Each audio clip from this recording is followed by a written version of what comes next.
Merhabalar, bugün sizlerle görmüş olduğunuz bulmaca çantamızı çalışacağız. Oldukça büyük, kullanışlı bir model oldu. İstediğiniz boyutlarda ayarlayabilirsiniz. Şu şekilde bir model kullandım. Çok da hoş bir görüntüsü oldu.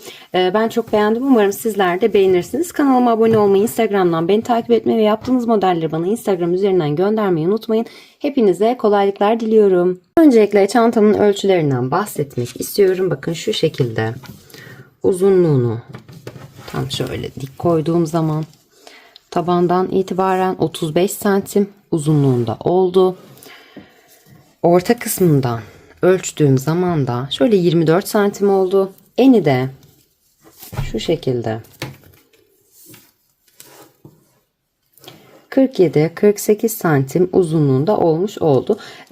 Gayet büyük, kullanışlı bir model oldu. İstediğiniz ölçülerde yapabilirsiniz. Video içerisinde zaten bahsediyor olacağım nasıl büyütüp küçülteceğinizden. Tamamen parçalarınızı küçülterek ya da büyüterek çantanızı ona göre ayarlıyorsunuz. 4 parçadan oluşuyor. Bakın şu şekilde 2 adet krem kullanıyoruz. 2 adet kiremit rengi kullanıyoruz. Sık iğnelerimizi yaptıktan sonra da orta kısımdan dikerek ya da sık iğneyle de birleştirebilirsiniz. Ben dikerek birleştirdim. Çok kolay bir çanta oldu. Yine askısında kağıt ipten kenarlarda kullandığım kahve rengi kağıt ip kullanarak yaptım. Malzemelerime geçecek olursam normal sarma kağıt iplerden kullandım. Şöyle inceliği şu şekildeydi. Bu yüzden 3,5 milim tığ kullandım. İpinizin kalınlığına, inceliğine göre dilediğiniz tığ numarasını kullanabilirsiniz. Elinizin ayarına göre bile değişiklik gösterecektir. Ben dediğim gibi 3,5 milim tığ kullandım. Kağıt iplerimden ne kadar kullandım? Kiremit rengi olandan 200-250 gram kadar kullandım. Model gereği biraz fazla yiyor şu model. Krem renginden de yine aynı şekilde 200-250 gram kadar kullandım. Fazla söylüyorum ki eksiklik olmasın. Çünkü kiloyla satıldığı için bu ipler. Bundan da bakın 100 gram kadar, kahverengiden de 100 gram kadar yeterli olmuş oldu. Yani toplamda 500-600 gram arası bir ip kullanmış oldum. Malzemelerim de bu şekilde. Çantamızın yapımına başlayabiliriz. Çantam için öncelikle bakın 30 adet zincir çekiyorum.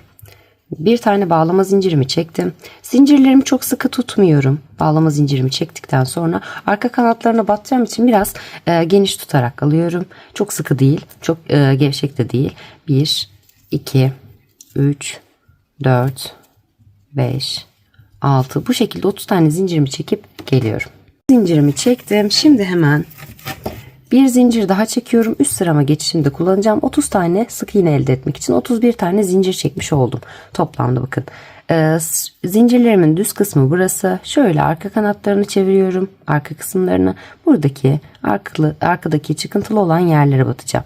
31. zincirim burada. Hemen 30. zincirime yani ikinci zincirime tığımı arkadan bakın.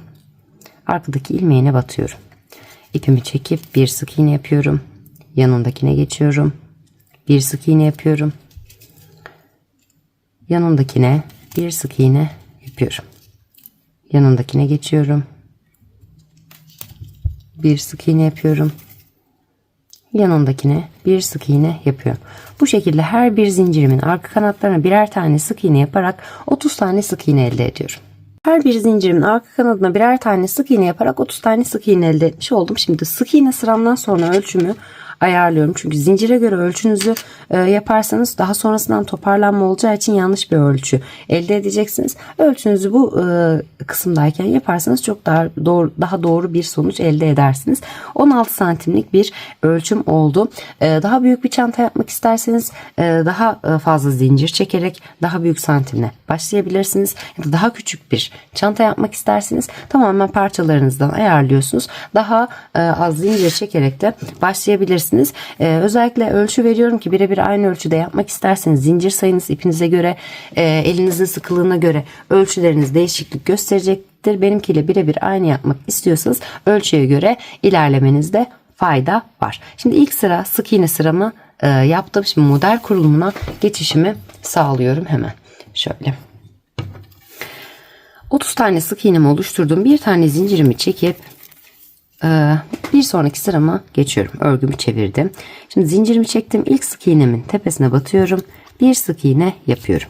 Çok sıkı yapmıyorum sık iğnemi. Çünkü bakın şimdi burada model kurulumuna başlıyorum. Şuradan ipimi tutuyorum ki kaçmasın. Şurada yapmış olduğum ilmeğimi şuraya tığımı batıyorum.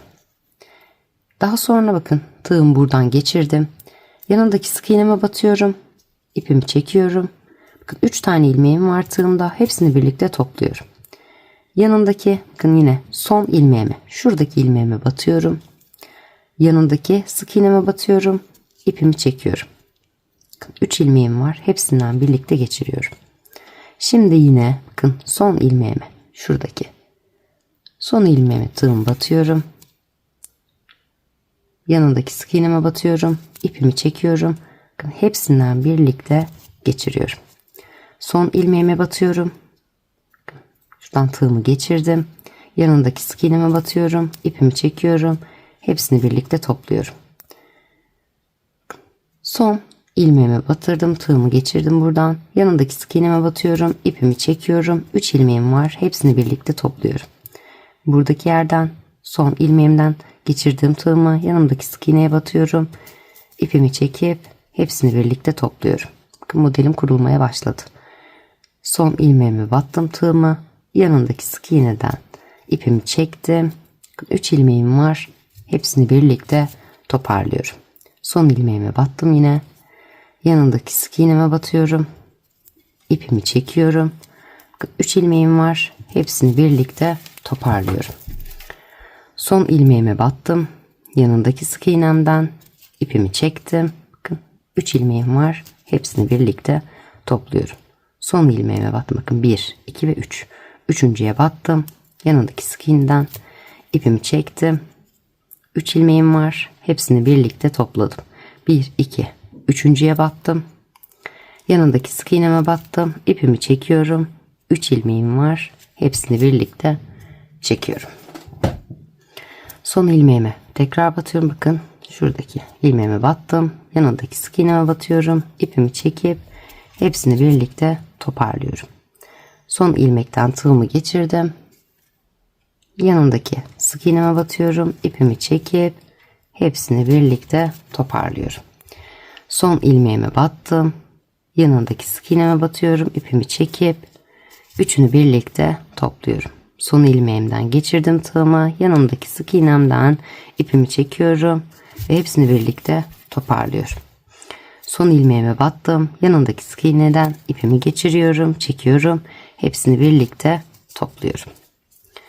Son ilmeğime battım. Yanındaki sık iğnemden ipimi çektim. 3 ilmeğim var. Hepsini birlikte toparlıyorum.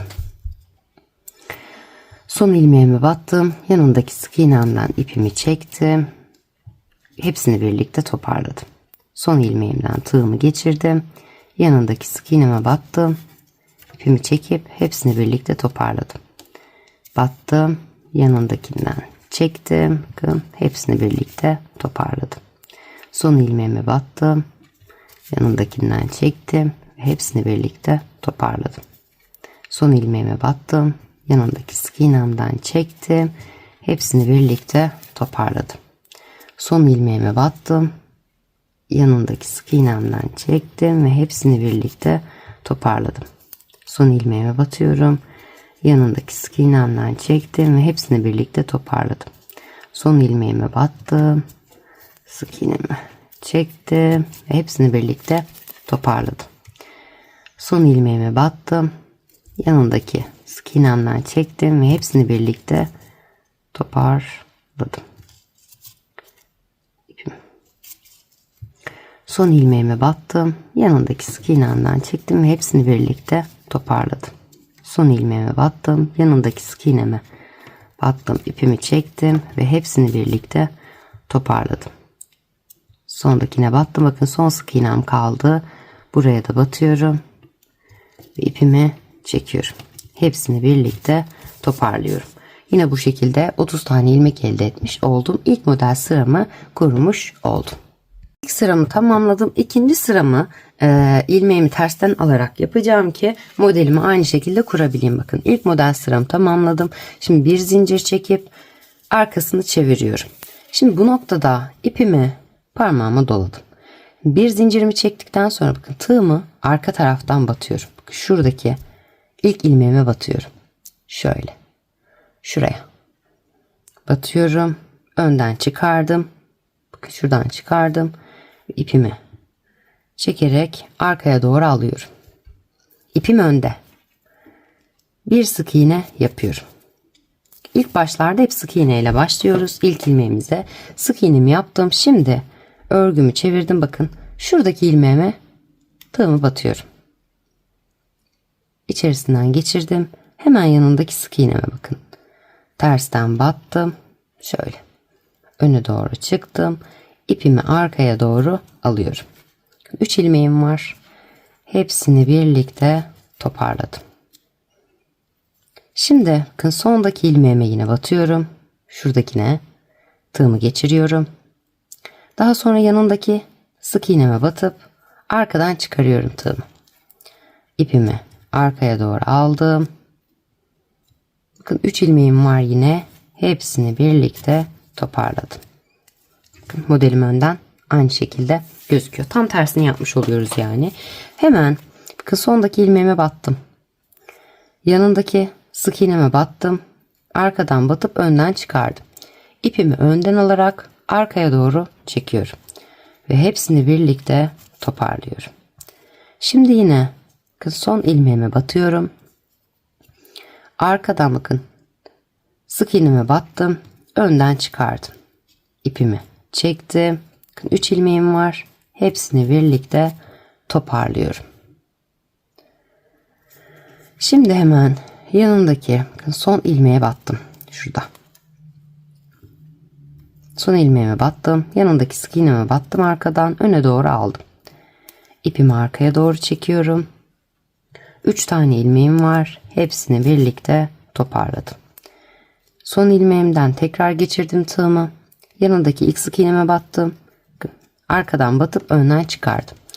İpimi önden arkaya doğru çektim.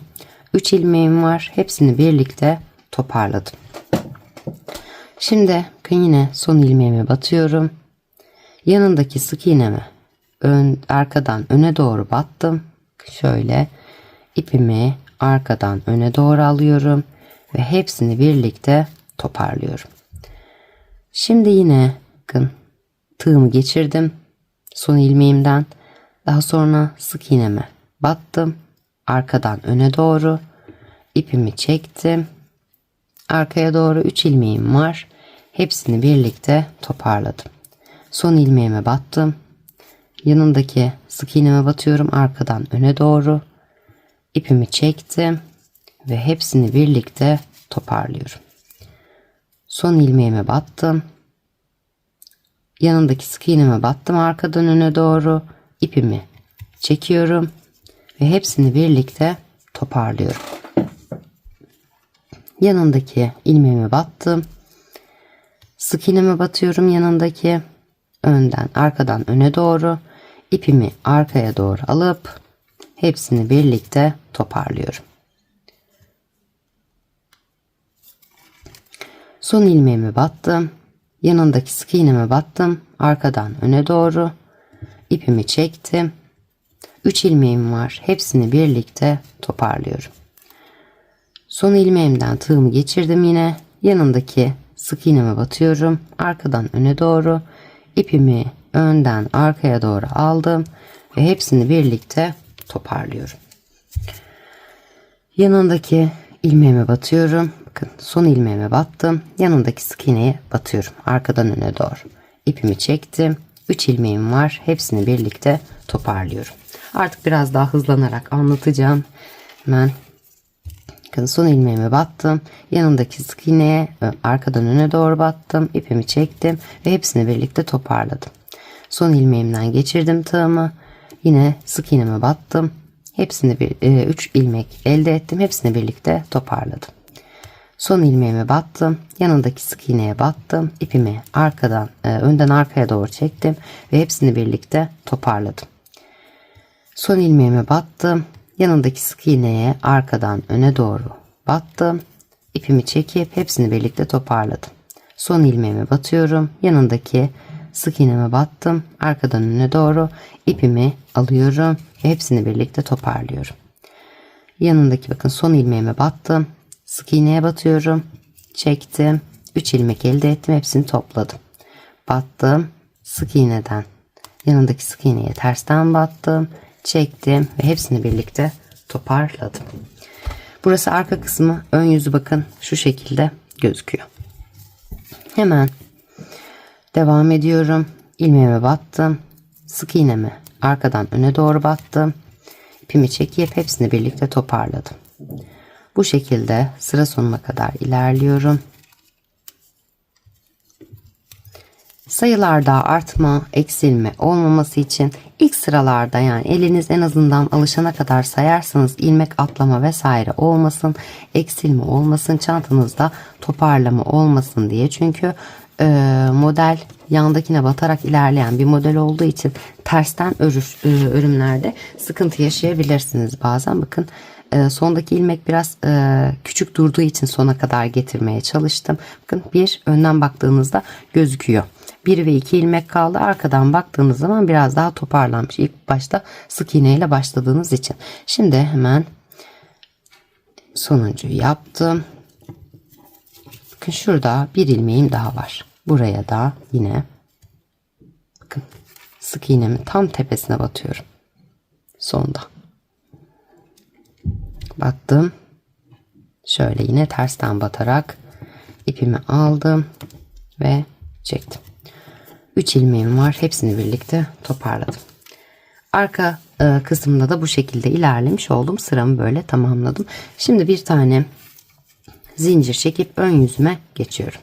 Zincirimi çektim. Ön yüzümde hep aynı işlemi uygulayacağım. Arka yüzümde hep aynı işlemi uygulayacağım. Şimdi bakın zincirimi çektim. Dibindeki ilk ilmeğime batıyorum.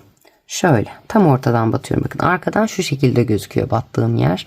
Önden sık iğneye battığımda arkadan şu şekilde başak şeklinde üst kısmı almış oluyorum. İpimi çektim ve bir sık iğne yaptım. Sık iğne ile başlıyorum her sıra başında. Şimdi ilk ilmeğime battım. Bakın sık iğnemin kanadına battım. Yine yanındaki ilmeğime batıyorum. Sık iğneme bakın arkadan şöyle gözüküyor. İpimi çektim ve hepsini birlikte toparladım. Sondakine battım. Yanındaki ilmeğime battım. Önden arkadan bakın şu şekilde gözüküyor. İpimi çektim ve sık iğnemi oluşturdum. Yanındakine battım. Tığımı geçirdim. Yanındaki ilk ilmeğime batıyorum yine. Bakın arkadan bu şekilde çıkıyor. İpimi çekip hepsini birlikte toparladım. Son ilmeğimden tığımı geçirdim. Yanındakine battım.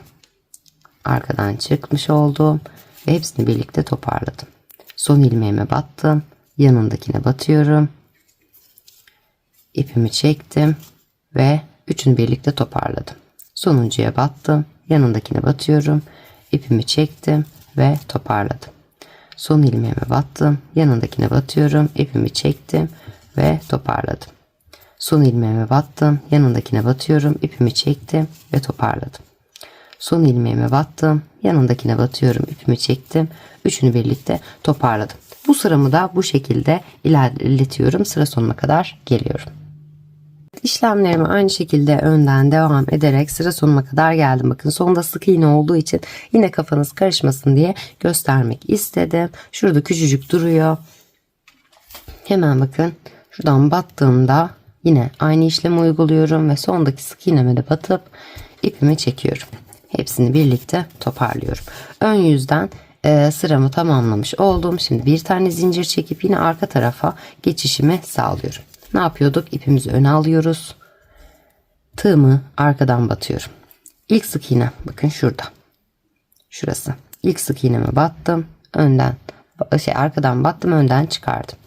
İpimi çektim ve bir sık iğne yaptım. Şimdi ilmeğime batıyorum. Tığımı yanındaki sık iğneye battım. Önden çıkardım. İpimi çektim arkaya doğru. Hepsini birlikte toparladım. İlmeğime battım. Yanındaki sık iğneme batıyorum.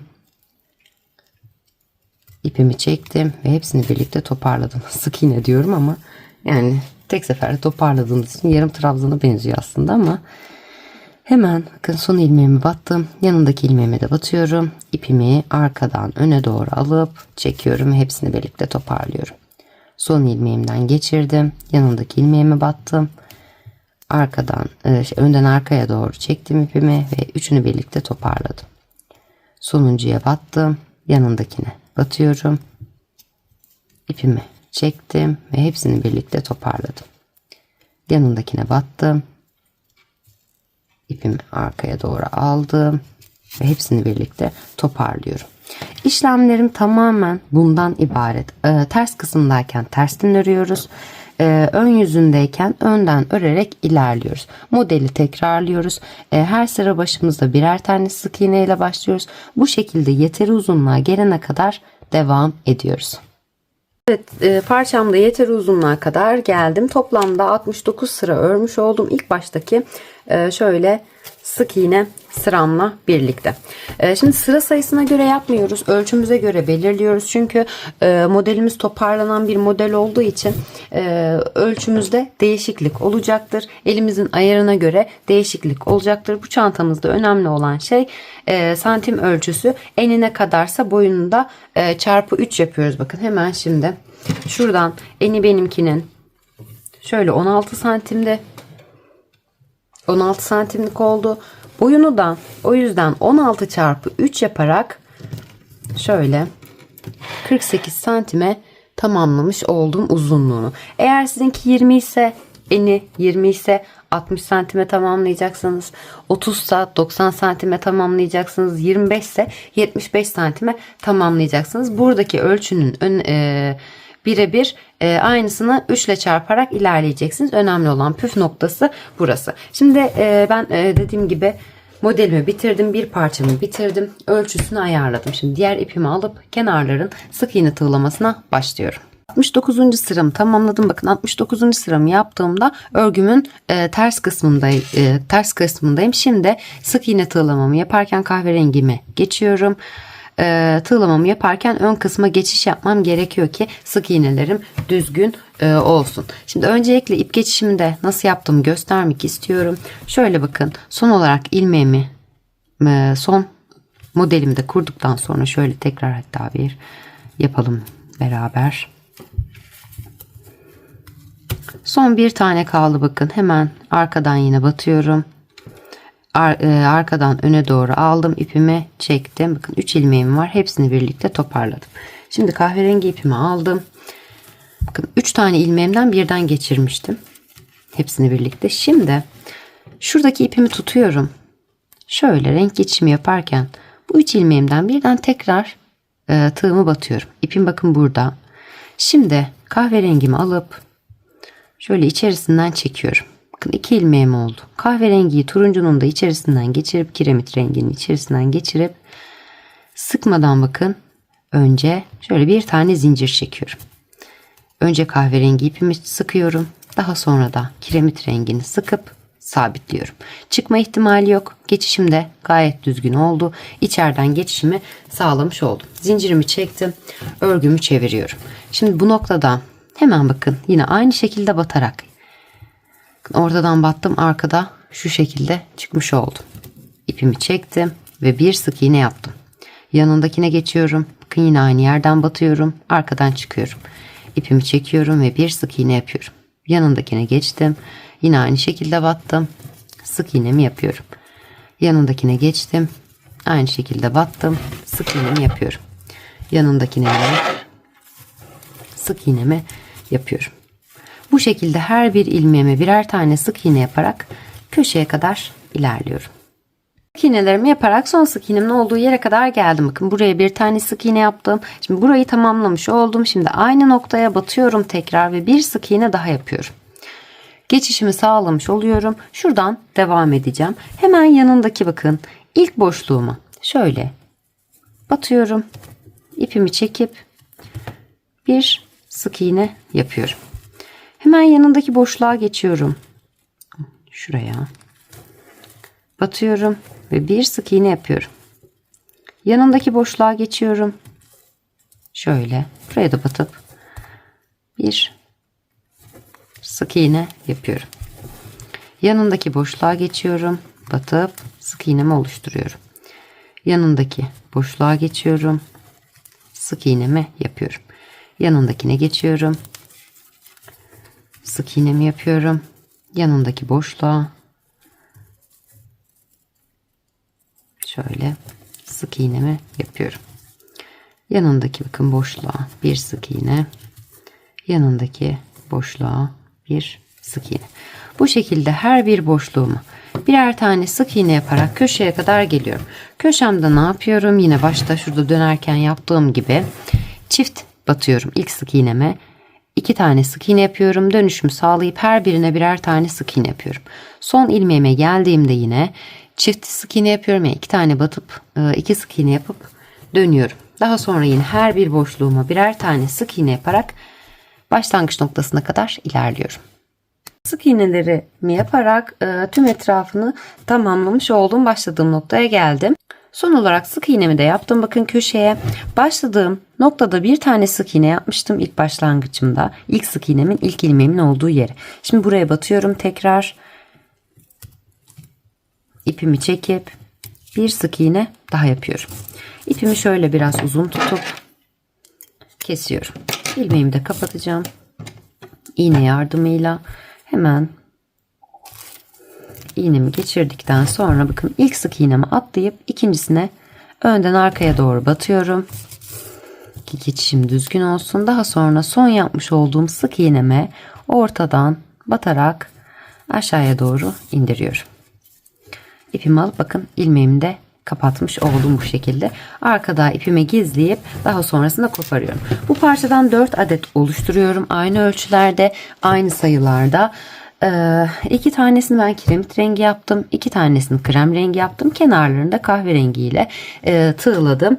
Sık iğne tığlamasını yaptım. Dilediğiniz renklerde çalışabilirsiniz. Ölçülerim benim bu şekilde. İstediğiniz ölçüye göre de ayarlayabilirsiniz. Şimdi parçalarımın ütüsünü yapıyorum ve birleştirme aşaması için geliyorum. Parçalarımı hazırlayıp bakın bu şekilde ütüledim. 2 adet krem, 2 adet de kiremit rengi kullandım. Şimdi birleştirme aşamasından önce şablonumu hazırlıyorum. Öncelikle şu şekilde bakın uzun bir şekilde kiremit rengimi koyuyorum. Daha sonra tam bunun yanına denk gelecek şekilde şöyle krem rengimi koyuyorum. Sonra kiremit rengimi alıyorum yine. Bu da bunun yan kısmına denk gelecek şekilde ayarlıyorum. Şöyle koyayım düşüyor. Evet. Daha sonra diğer krem rengimi alıyorum. Bunu da şu şekilde denk getiriyorum. Şimdi hemen işaretleyicilerle, ilmek belirleyicilerle birbirine bağlıyorum. Tam 16 santim ölçerek ölçüsü ayarlayarak ilmek sayısı olarak değil de ölçülerini ayarlayarak yaparsanız çok daha doğru sonuca ulaşacaksınız. Çünkü eniyle sıra sayısındaki sık iğne sayısı eşit olmuyor. Modelden kaynaklı bu şekilde oluyor. O yüzden zaten santim ölçüsüyle ilerliyoruz. Hemen bakın şöyle köşeye bir tane taktım ve diğerine taktım. Aynı şekilde diğer köşesine ölçerek ayarlıyorum. Şöyle hemen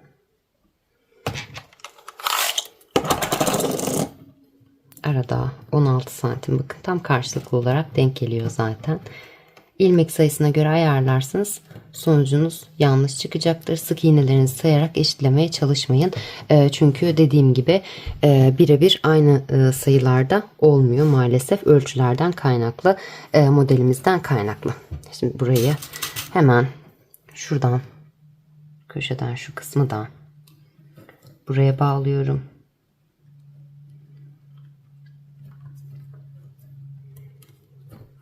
Daha sonra bakın şu kısmı da yine 16 santim olarak belirleyip ölçüde şaşma olmaması için hemen karşılıklı olarak işaretleyicilerimi takıyorum. Yine şu kısmı da aynı işlemi uyguluyorum.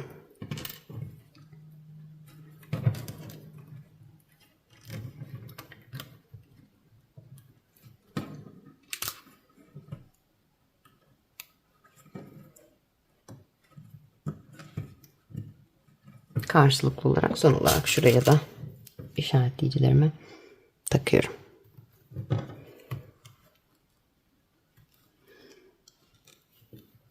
Evet. Şimdi buradan birleştireceğiz. Daha sonra şu kısmı şurasıyla birleştireceğiz. Şu kısma kadar. Daha sonra bunu şöyle birleştirerek ilerleyeceğiz. Yine bu sefer de bunu bu şekilde birleştirerek ilerleyeceğiz. Yine bunu bu şekilde birleştirerek ilerleyeceğiz. Şimdi hemen şu kenarımızdan birleştirmemize başlayalım. İğnemi, ipliğimi aldım. Kahverengi ipimle birleştirmemi yapacağım. Dikiş tekniğiyle birleştireceğim. Sık iğneyle de yapabilirsiniz ama sık iğneyle ilmekleriniz ilmek sayısı farklı olduğu için sık iğne yaptığınız zaman toparlanmalar, daha sonrasında açılmalar zor olabilir. O yüzden dikiş işlemiyle yapmanız çok daha sağlıklı olacaktır. Şimdi birleştirmeme şu noktadan başlayacağım. Şuradan başlayacağım, birleştireceğim. Dönüp şu kısmı da birleştirip daha sonrasında şu kenarımı birleştireceğim. Şu iki parçamı da birbirine birleştireceğim. Öncelikle şuradan başlıyorum. Hemen bakın karşılıklı olarak şuradan arkasından iğnemi geçiriyorum. Düğümü gizlemek için. Hemen buradan çıktım. İşaretleyicimi artık çıkarıyorum. Karşılıklı olarak şu şekilde tam ortasından batıyorum ve karşısındakinin ortasından arka kanatlarını alarak dikişim yapacağım yani. Daha düzgün durması için. Şöyle iki birbirine bakan kanadına battım. Şöyle biraz daha yakınlaştırayım. Hemen bakın yanındaki ilmeğimi geçtiğimde zaten anlayacaksınız. Hemen bakın yanındakine tam ortasından batıyorum. Ve karşısındakine ortasından batıyorum. İpimi çekip dikişimi yapıyorum. Yanındakine tam ortasından, ilmeğimin ortasından batıyorum. Birbirine bakan kanatlarına ve karşısındakinin ortasından batıyorum. İlmek sayılarım burada daha az, burada daha fazla. O yüzden şuraya battım ve karşısındaki aynı ilmeğe tekrar batıyorum.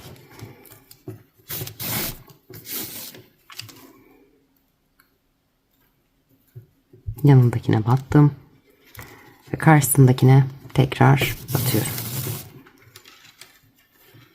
Yanındakine battım ve karşısındakine tekrar battım. Bu şekilde dikişimi köşeye kadar getiriyorum. Evet, dikişimi yaparak bakın köşeye kadar geldim. Şimdi sonda bir tane ilmeğim fazla kaldı. Buraya batıyorum. Tam işaretleyici taktığım yere batıyorum. Şuradaki işaretleyicimi de çıkarayım artık. Hemen batıyorum ve tekrar bakın yanındakine geçiyorum. Şimdi buradaki işaretleyicimi de çıkarıyorum. Şöyle. Yanındaki ilmeğimi ortadan batıyorum. Tam köşe olduğu için düz batmışım. Ortadan battım ve karşısındakine tekrar batıyorum. Şurada bir tane fazlaydı zaten. Daha sonra bakın bu iki parçamın uç kısımlarını birleştirmiş oldum. Çeviriyorum. Şöyle şuradan devam edeceğim birleştirmeme. Hemen. Şimdi aynı yere bakın. Kiremit rengi parçamdaki kısmın aynı yerine tekrar batıyorum. Şurada işaretleyiciyi çıkardığım yere yine batıyorum. Tek kanatlarını alarak karşılıklı olarak batıyorum.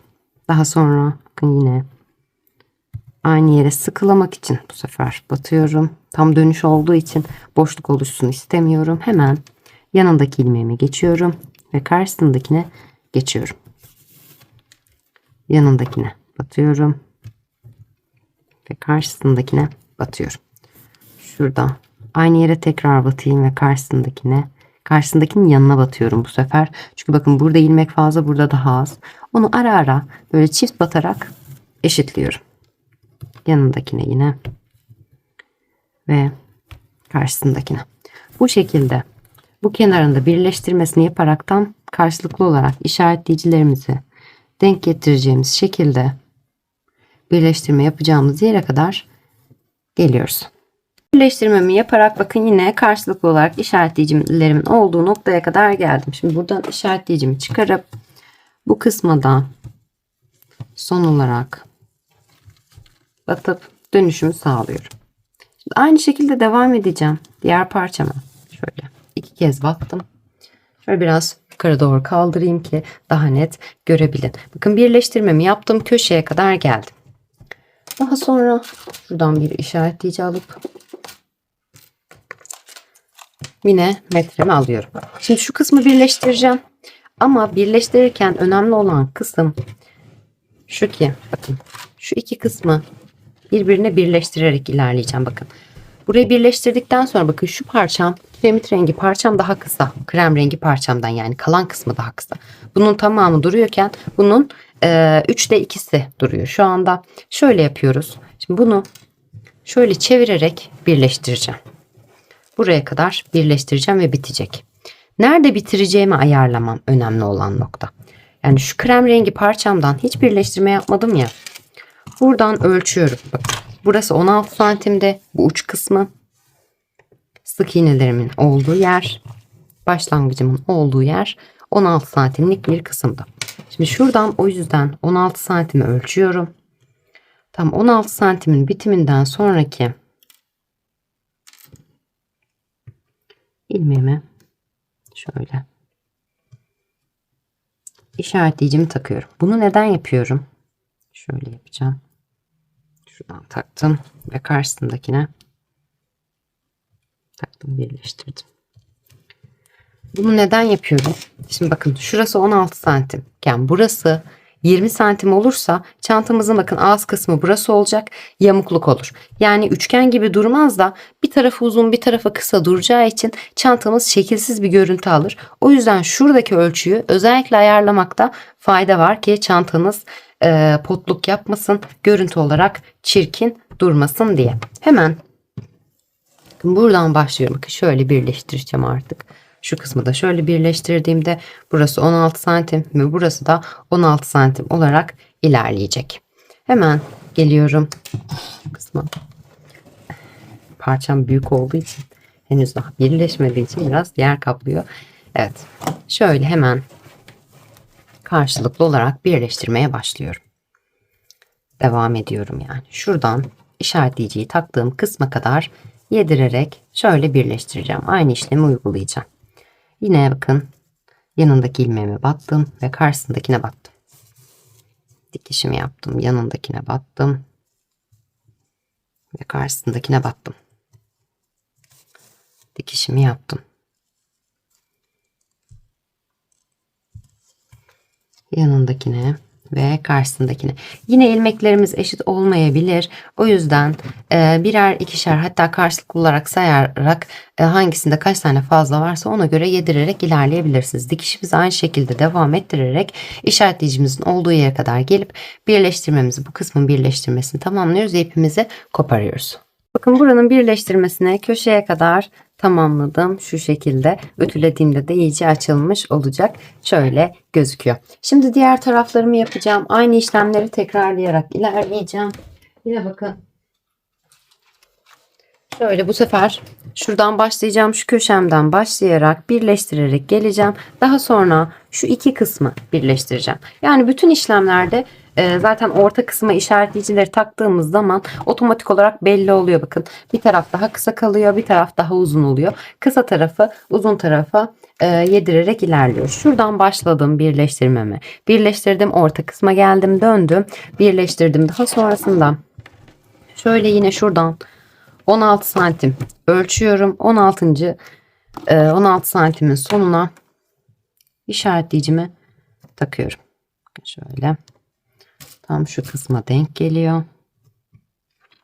Şöyle ölçersem daha rahat olacak. Hemen şöyle bakın. 16 santim burası ve karşısındaki bakın şurası. 16 santimlik boşluk bıraktım. Karşılıklı olarak ölçülerin eşit olması için. Şimdi şuradan birleştirdim köşeden. Şuradan başladım, birleştirdim, geldim. Ortaya, ortadan döndüm tekrar. birleştirdim ve diğer uç kısmıma kadar. Burayı da birleştirip tamamladıktan sonra geçiyorum diğer tarafına. Şurayı zaten bakın birleştirmiştim. Şimdi son kalan şu uç kısımları yapıyorum. Şurada bakın. Fazlalık olan kısımları yine şuradan 16 santim ayarlıyorum. Şöyle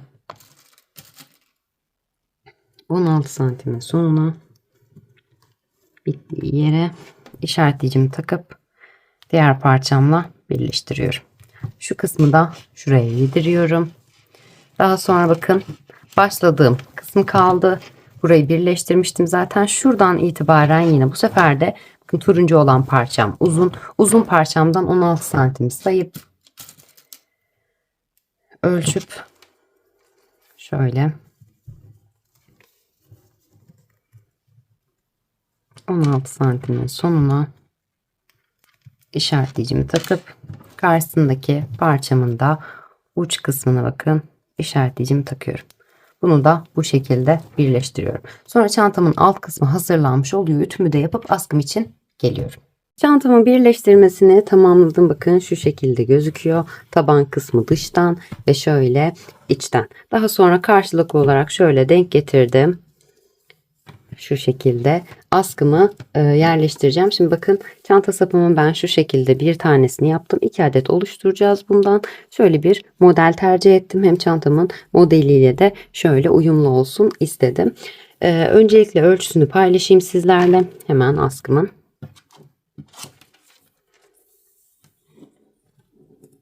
...55 santim hatta şöyle 56 santim uzunluğunda olmuş oldu. Dilediğiniz uzunlukta ayarlayabilirsiniz. Uzun ya da kısa isterseniz şu şekilde birleştirmesini yapacağız daha sonrasında. Şöyle. Şimdi hemen askımızın yapımına başlayalım. Sık iğnelerimi çantamdaki kenar sık iğnelerimi kahverengiyle yaptığım için askımda da aynı rengi kullanmak istedim. Şimdi öncelikle biraz ipimi şöyle uzun tutuyorum ki dikiş için pay bırakıyorum. Daha sonrasında ip koparma vesaire olmasın diye bu şekilde biraz şöyle pay bıraktım. Hemen bir tane bağlama zinciri çekiyorum. Daha sonra 1, 2, 3, 4, 5 ve 6 tane zincir çekiyorum. Şimdi 5. zincirime bakın. Zincirimin ön kısımları burası. Şöyle arkasını çevirerek arka kanatlarına batarak şöyle çıkıntılı yerlere batarak ilerleyeceğim ki hem dikişim ilmek ilmek dursun şu şekilde. Dikişim için kolaylık olsun istediğim için bu şekilde ilerletiyorum. Şimdi bakın 6 tane zincirimi çektim. 5. zincirimin arka kanadına tığımı batıyorum. İpimi çekip bir sık iğne yapıyorum. Yanındakine batıyorum. Bir sık iğne yapıyorum. 2 oldu. Yanındakine 3, yanındakine 4 ve son zincirimin arka kanadına da 5. sık iğnemi yapıyorum. 6 zincirle başladım. 5 tane sık iğne elde ettim. Şimdi bir zincir çekip üst sırama geçişimi sağlıyorum. Dibindeki ilk sık iğneme batıyorum. Yine sık iğnemi yapıyorum. Bu sıramda da her bir sık iğneme birer tane sık iğne yaparak yine 5 tane sık iğne elde ediyorum. Hemen sonuncuya da attım, bir sık iğne yaptım. Şöyle biraz daha yakınlaştırayım hemen. Bir zincir çekiyorum. Bakın 2 sıra sık iğne sırası yaptım. 3. sırama geçtim. Dibindeki yine ilk sık iğneme batıyorum. Bir sık iğne, yanındakine batıyorum. Bir sık iğne, yanındakine 3, 4 ve 5. 5 tane sık iğnemi oluşturdum. Şimdi hemen modelimi kurmaya başlayacağım. Bir tane zincir çektim. 4. sırama geçişimi sağladım. İlk sık iğneme battım. Bir sık iğne yaptım. Yanındakine 2. sık iğnem. Yanındakine 3. sık iğnem. 3 sık iğnemi oluşturduktan sonra bakın şurada 2 sıra atlıyorum, yani olduğum sıradan bir sıra alta şu kısmın bakın ilk sık iğnesine, şuradaki boşluğa, şuradaki bakın şuradaki boşluğa, ilk sık iğnemin hemen yanındaki boşluğa batıyorum. Şuraya. Hemen buraya battım. İpimi çektim. Öne doğru aldım. Uzatarak ikisini birlikte topladım. Bakın 4. ilmeğimi bu şekilde oluşturmuş oldum. İlk sık iğnemi atlıyorum. Fazlalık olmasın diye hemen yanındakine, ikinciye batıyorum. 5 tane ilmeğim aynı şekilde devam ediyor. Bir tanesini arkadan atlamış oldum ilmeklerimi eşitlemek için. Şimdi bir zincir çektim, örgümü çevirdim. Aynı işlemi uygulayacağız yine. Bir sık iğne yaptım. 2 ve 3. 2 tane sık iğnem kaldı. 3 sık iğnemden sonra yine bakın bir sıra atlıyorum. Şuradaki boşluğa yine batıyorum. Bakın. Şuradaki boşluğa, 2 sık iğnemin arasındaki boşluğa atlıyorum. İpimi çekip ikisini birlikte topluyorum. Ve bir sık iğne atlayıp ikincisine sık iğnemi oluşturuyorum. Bir zincir çekip örgümü çeviriyorum. Hep bu şekilde ilerleyecek. İlk üçüne birer tane sık iğne yapıyorum. 2 ve 3. Bakın 2 tane sık iğnem kaldı. Şimdi hemen bakın ilk sık iğnemin altı değil, ikinci sık iğnemin altı. Baştan ikinci sık iğnemin altına batıyorum. İpimi çekip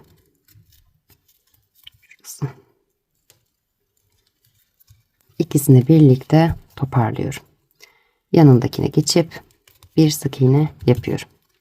Bir zincir çektim. Bir sonraki sırama geçişimi sağlıyorum. Dibindeki ilk sık iğneme battım. 1, 2 ve 3 sık iğne oluşturdum. Hemen bakın ilk sık iğnemin altındaki boşluk değil, ikinci sık iğnemin altındaki boşluğa batıp ipimi uzatarak ikisini birlikte toparlıyorum. Ve bir sık iğne atlayıp ikincisine batıyorum. Bir zincir çektim, örgümü çevirdim. 3 tane sık iğne, 1, 2 ve 3. Dördüncüyü yaparken modelimi kuruyorum. İlk sık iğnemin altı değil, ikinci sık iğnemin altındaki boşluğa batıp ipimi çektim. İkisini birlikte toparlıyorum. İlk sık iğnemi atlayıp ikincisine bir sık iğne yapıyorum. Bir zincir çekip örgümü çeviriyorum. 1, 2 ve 3 tane sık iğne yapıyorum. Bir sık iğne dördüncü sık iğnemi yaparken ilk sık iğnemin altındaki boşluk değil, ikinci sık iğnemin altındaki boşluğa batıp ipimi çekiyorum. İkisini birlikte toparlıyorum. Şimdi bir sık iğne atlayıp ikincisine batıyorum. Modelim tamamen bundan ibaret. Bir zincir çektim, örgümü çevirdim. İlk 3 sık iğneme birer tane sık iğne yaptım. 2 ve 3. İlk sık iğnemin altındaki boşluk değil, ikinci sık iğnemin altındaki boşluğa batıyorum. İpimi çekip ikisini birlikte toparlıyorum. Bir sık iğne atlayıp son sık iğneme batıyorum. Modelim bundan ibaret. Yeteri uzunluğa gelene kadar bu şekilde devam ediyorum. Son olarak da yine 3 sıra sık iğne yapıyorum. Bitirdiğimizi farz edelim burayı. İstediğiniz uzunluğa kadar geldiniz. Bir zincir çekip sık iğne sırasına geçiş yaparken her bir boşluğa birer tane, bakın 1, yanındakine 2, 3, 4 ve 5. 5 tane sık iğnemi yaptım. 3 sırada bitirdikten sonra bu şekilde sık iğne sırası tamamlayıp ipimi biraz uzun tutarak koparıyorum. Daha sonra çantama bakın. İki ucuna şu şekilde arkadan dikişimi yapıp sabitliyorum ve çantamı hazırlamış oluyorum. Çantamın askısını da tamamladıktan sonra bakın şu şekilde dikişimi de yaptım ve çantamı artık hazırlamış oldum. Çok beğendiğim bir model oldu. Çok da zevk aldım yaparken, oldukça da kolay ilerleyen bir model oldu. Umarım sizler de beğenirsiniz. Kanalıma abone olmayı, Instagram'dan beni takip etmeyi ve yaptığınız modelleri bana Instagram üzerinden göndermeyi unutmayın. Hepinize kolaylıklar diliyorum. Bir sonraki videoda görüşmek üzere diyorum.